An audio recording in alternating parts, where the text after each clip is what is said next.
네, 어떤 채널이냐고 물어보시는 분들 많으시네요. 널 위한 문화예술. 책도 있고 인스타그램이나 유튜브로도 확인을 하실 수가 있습니다.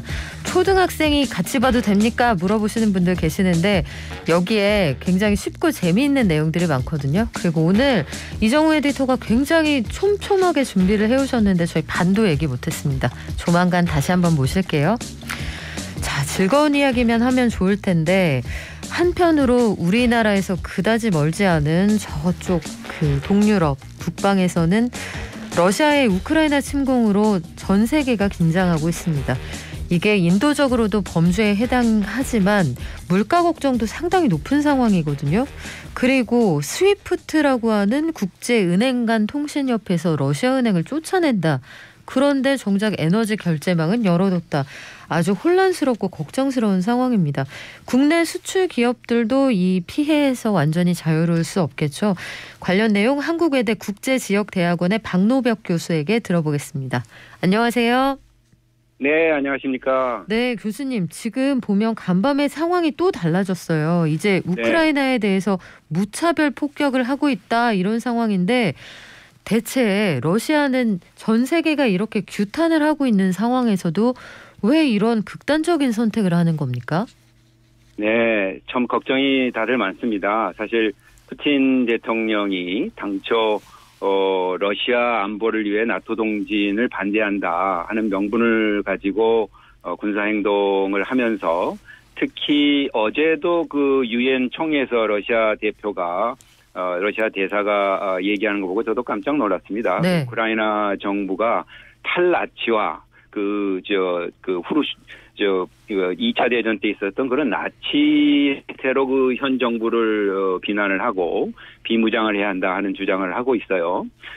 그래서 이제 그 내용을 좀 보면은 이제 친러 인사로 구성된 우크라이나 정부를 만들고 결국은 이제 우크라이나 전역에 대한 영향을 미치면서 주변에 대해서 유럽 안보 질서도 과거 30년 전 그런 소련 당시의 그런 영향권 회복을 한다는 얘기인데요. 이건 결국 무슨 얘기냐면 러시아 주변 국가에 대해서는 그 자기들의 안보에 위협이 되면 주권도 좀 제한을 받아라 하는 뜻으로 돼서 지금은 이제 양상이 이런 그 지금 민간인 무차별 탈상으로 인해서 네. 자유민주주의 정부 대 권위주의 정부 또는 주권 존중이라는 원칙 대 강대국의 무력 행사 이런 그 양상이 완전히 바뀐 형태가 됐습니다. 그리고 일부 일반인들에는 우크라이나가 그냥 뭐 나토 가입 안 한다고 받아들이고 그러면 휴전하면 끝날 텐데 왜 이러냐 이러실 텐데 네.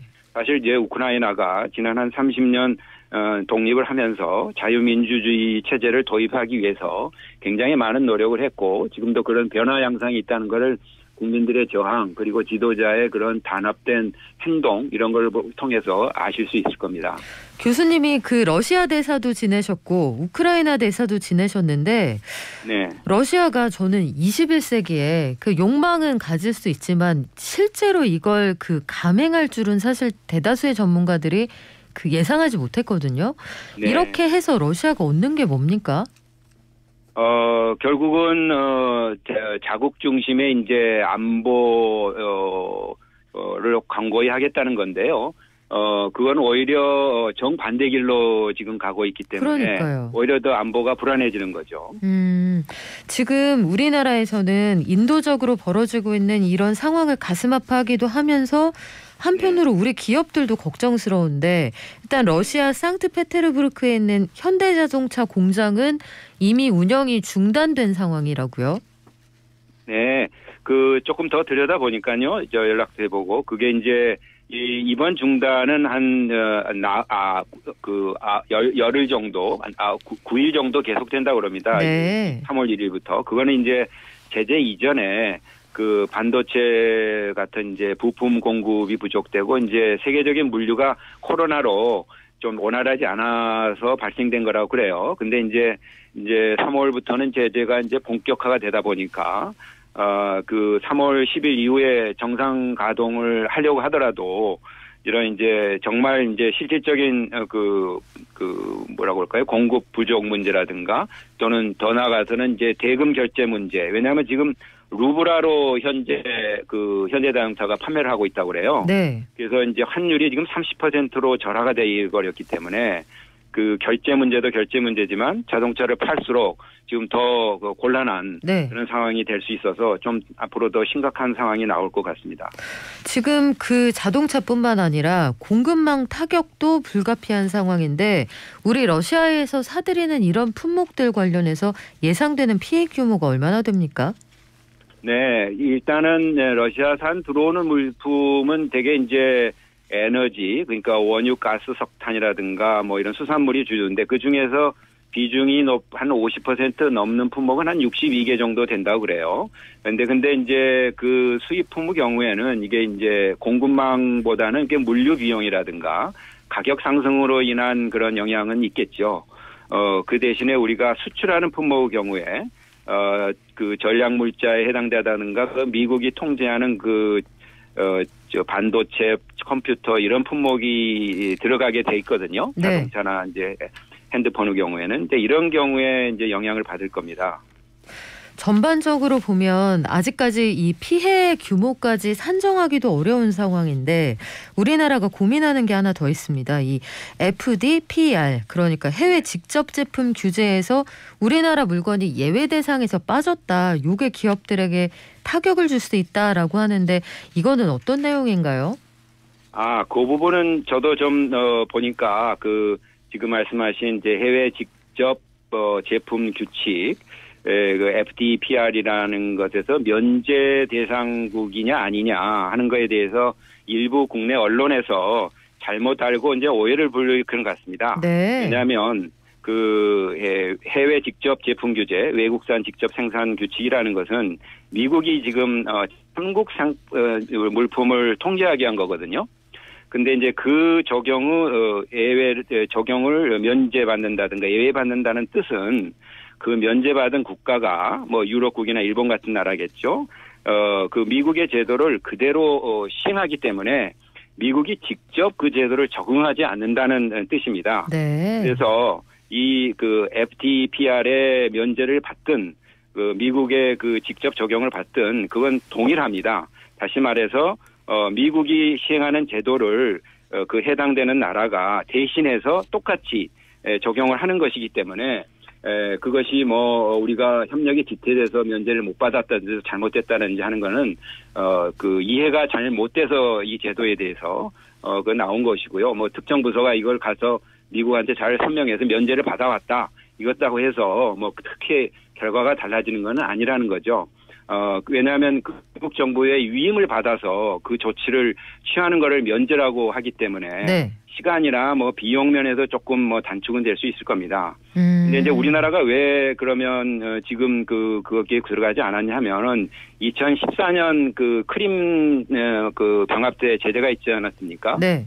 그때 이제 우리가 직접 동참은 하지 않았고 그 비난은 하고 규탄을 했습니다만은 그래서 이제 지금 새로 그거를 검토하는데 이제 시간이 걸린 거로 이해를 해주시면 될 것 같습니다. 그리고 또 한 가지 가장 요즘에 빈번하게 거론되는 게 이른바 국제은행 간 통신협회 스위프트 결제망에서 러시아 은행들 쫓아낸다 이 얘기였거든요. 네. 그런데 또 간밤에 들려온 소식 보면 유럽에서 천연가스하고 원유 결제 라인은 살려뒀다라고도 하는데 기업들은 얼마나 영향을 받습니까? 네, 그 부분이 제일 앞으로 중요한 문제인데요. 그 스위프트망이 이제 그냥 국제 은행의 이제 결제망에서 이제 배제된다는 건데요. 네. 그 부분은 이제 아무래도 그 대형 러시아 은행들이 신용도가 있는 은행들이 채출되기 때문에 결제를 이제 우리 국내 은행이 거기를 통해서 할 경우에 문제가 생길 수밖에 없어서 이제 여기에 대해서도 신속히 대처를 해야 하는데 아직은 어느 은행을 거기에서 배제시키는지에 대해서는 검토가 지금 진행 중이라서 결정되는 상황을 봐야 할 것 같고요. 아까 그 말씀하신 이제 에너지 부분에 대해서는 조금 열어놨다 이런 부분은 아무래도 당장 그 유럽이 이제 러시아의 가스를 한 40% 의존하고 있습니다. 그래서 아마 대체되는 다변화가 있을 때까지 아마 잠정적으로 유의하는 걸로 이해를 해주시면 될 것 같고요. 특히 이제 우리가 이제 이런 걸로 어려움을 겪기 때문에 이제 기업들한테 좀 부담을 주게 됐는데 사실 전체적으로 봐서 이제 우리가 국제사회 일원으로 이런 무력 침공을 억제하고 대응하기 위해서 이제 참여하는 것이긴 만큼에 네. 어떤 약간의 손실이라든가 기업의 피해를 감수하면서 추진하는 거고 우리가 어떻게든지 제재를 우회해 보려고 하는 거를 정부에서 너무 나서서 하면 대외 신뢰도 네. 문제라든가 더 큰 국익에 그 문제가 생기는 것이 좀 우려가 되기 때문에 이런 부분을 이해를 해 주셨으면 좋겠습니다. 네, 말씀 오늘 여기까지 들을게요. 지금까지 한국외대 국제지역대학원의 박노벽 교수였습니다. 고맙습니다. 네, 감사합니다.